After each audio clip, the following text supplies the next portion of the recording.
रायपुर छत्तीसगढ़ से बड़ी बात है। कहें आत्महत्या कर रहा है या मर रहा है। सम्माननीय जो मंत्री है हमारे युवा मंत्री, तीनों चीज अगर नहीं जागे तो इस प्रदेश से कोसली कॉन्डोम पॉलिथीन खाते पर गौवंश बचाने के लिए तत्काल प्रभाव से निर्णय करो और गौवंश कोसली को बचा लो। सम्माननीय मुख्यमंत्री जी से हाथ जोड़ के विनती है। जहाँ तक हिंदू समाज का सवाल है, कोसली गौ माता लगातार मर रही है। गौ प्रणाम। मैं उमेश बिसेन, रायपुर छत्तीसगढ़ से।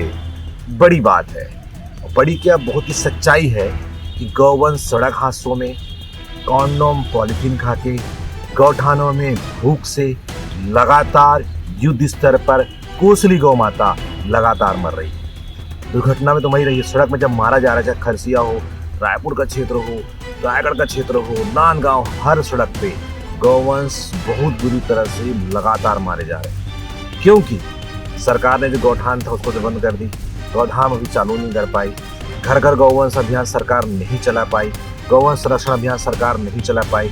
और जहाँ तक हिंदू समाज का सवाल है, वो भी गौवंश को सिर्फ बोझ समझकर सड़क पर छोड़ दे रहा है। प्रतिदिन औसतन रायपुर शहर के अंदर में करीब 100-200 मरते थे, जिनकी संख्या ज़्यादा तो संख्या कम हो गई। 30-40 गौवंश रोज पॉलीथीन खाके, कॉन्डोम खाके, अन्य जहरीला विषाक्त पदार्थ खाके और सड़कों में जो ट्रकें रौंद रही उससे मर रहे हैं। एक राजधानी कई और जितने हाईवे बन रहे, बड़े बड़े वंदे मातरम हाईवे, जितने बड़े बड़े हाईवे बन रहे, रोज हजारों गौवंश मारे जा रहे हैं। गौवंश की संख्या तेजी से प्रदेश के अंदर में घट रही। भले डेयरी उद्योग में जर्सी और भैंस बढ़ रहा होगा, पर भारतीय नस्ल का कोसली गौवंश हमारी उपेक्षा की वजह से कहें आत्महत्या कर रहा है या मर रहा है। अगर हमने आज उस पर ठोस निर्णय सरकार ने नहीं लिया, सम्माननीय जो मंत्री हैं हमारे युवा मंत्री रामविचार नेताम जी, आदरणीय आयोग के जो अध्यक्ष हैं, जो जैविक कृषि में पारंगत है पर संरक्षण और संवर्धन के मामले में जीरो साबित हुए, ये गंभीरता से ले। सम्माननीय मुख्यमंत्री जगह जो मुख्य की निंद्रा में सोए हुए, बहुत दुखद। विपक्ष के वो नेता जो चरणदास महंत, ये भी जागे और विधानसभा मुद्दे को उठा। पूरे प्रदेश में जिम्मेदारी सत्ता की तो है, विपक्ष की पर हिंदू समाज की। ये तीनों चीज अगर नहीं जागे तो इस प्रदेश से कोसली गौवंश समाप्ति की ओर है, बहुत जल्दी समाप्त हो जाएगा। अगर हमने संवेदनाओं के साथ काम नहीं किया, जिस प्रकार से पूरे प्रदेश में जो भी गौ सेवक संगठन काम कर रहे हैं, वो खुद जान रहे हैं कि वो गौवंश उठा तो लेते हैं, पर जहां रखते हैं, एक आईसीयू के पेशेंट को जनरल वार्ड में रखते हैं, गौवंश मर जाता है। वो इक्विपमेंट मतलब जो संसाधन होना चाहिए गौवंश को बचाने के लिए, ऑक्सीजन, ब्लड, वो दवाइयाँ जो बड़ी पावरफुल होती है, वो दवाइयों की व्यवस्था नहीं है और गौवंश तेजी से मर रहे हैं। सिर्फ अगर कुछ हो रहा है, मेरे हिसाब से विधिवत अंतिम संस्कार पूरे प्रदेश में गौवंश का लगातार हो रहा है। इसके अलावा कुछ नहीं हो रहा। जो गौवंश अब गौशाला पकड़े गौशाला भी भेजते हैं, वहाँ भी वो उनको उपेक्षा की वजह से मारे जा रहे हैं। गौशाला गलती नहीं तो हिंदू समाज और सरकार की गलती है कि आज तक, अभी तक और वर्तमान परिस्थिति तक के गौ माता की जय तो कई बार बोल दी, गौ माता के बड़े बड़े सभा कार्यक्रम लगातार चल रहे हैं, यात्राएं चल रही, नया यात्राएं चल रही, सारी चीज चल रही है, इससे गौवंश नहीं बच रहा है। सरकार का प्रथम कर्तव्य है सारी योजनाओं को किनारे करते हुए गौवंश के लिए नीति, गौवंश नीति आयोग बनाए और गौवंश नीति बनाए। घर घर गौपालन कैसे, गौवंश संवर्धन कैसे हो, इसके लिए उन लोगों को रखे जो वास्तविकता में 20 सालों से काम कर रहे हैं, उन लोगों को इसमें रखे।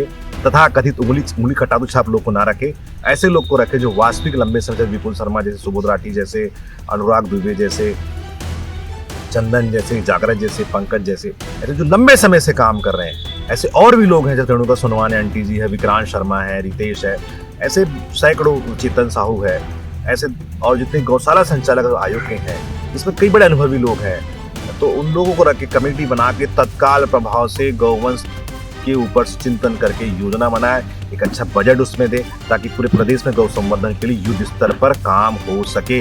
अभी जो गति है, कछुए से भी धीमी गति से काम चल रहा है, जो असफलता की ओर है। चाहे कितना भी जितना भी ढूंढी पीट लेंगे आयोग के अध्यक्ष जी की मैं ये कर रहा हूँ, वो कर रहा हूँ, कुछ नहीं, धरातल में शून्य है। युद्ध स्तर पर काम होना चाहिए। आप आदरणीय, पुनः बोलूंगा, आदरणीय अध्यक्ष जी कभी गौवंश बाजार के खिलाफ में कभी उनका वक्तव्य नहीं आता, सड़क दुर्घटनाओं पे वेटनरी उसमें कोई वक्तव्य नहीं आता, तस्करों के खिलाफ में वक्तव्य नहीं आता। आयोग के अध्यक्ष जिन चाटुकारों से घिरे हुए उन्हीं में घिर के खुश है कि मैं बहुत अच्छा काम कर रहा हूँ। मैं बता दूं 1% काम भी इस अवधि के दौरान नहीं हुआ है। भले ही बुरा माने, जैसे कहा मुझे गाली देगी, मुझे आलोचना कर रहा है, पर यह सच्चाई आपको बता रहा हूँ। गौवंश प्रदेश के अंदर में युद्ध स्तर पे मरणासन की स्थिति में है। कोई संरक्षण संवर्धन नहीं हो रहा है। ना हम बचा पा रहे, ना सरकार बचा पा रही। हम ठेकेदारी नहीं कर सकते क्योंकि हमारे एक निश्चित सीमा है। हमारे पास संसाधन, कभी कभी संसाधन हमारे पास हो और हमारे व्यवस्था गारंटी दे रहे, हम आयोग के अध्यक्ष अच्छा काम करके दे देंगे और डंकी की चोट में अच्छा कर दे देते। पर कहीं ना कहीं अगर हम सरकार के बारे में सच्चाई बताते हैं तो हमें लोग विरोधी समझते हैं। इस बात का दुख है। हम जो दुश्मनी करना है कर लो, पर गौवंश बचाने के लिए तत्काल प्रभाव से निर्णय करो।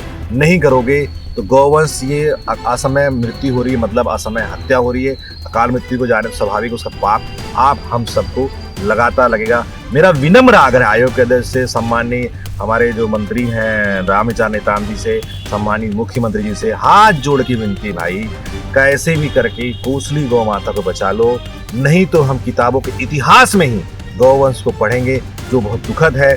आग्रह है हाथ जोड़ के, भले ही मेरे को जो समझना है समझो, जेल भेज दो, डंडा मार दो, जो करना है कर दो, पर गौवंश कोसली को बचा लो, बचा लो, बचा लो।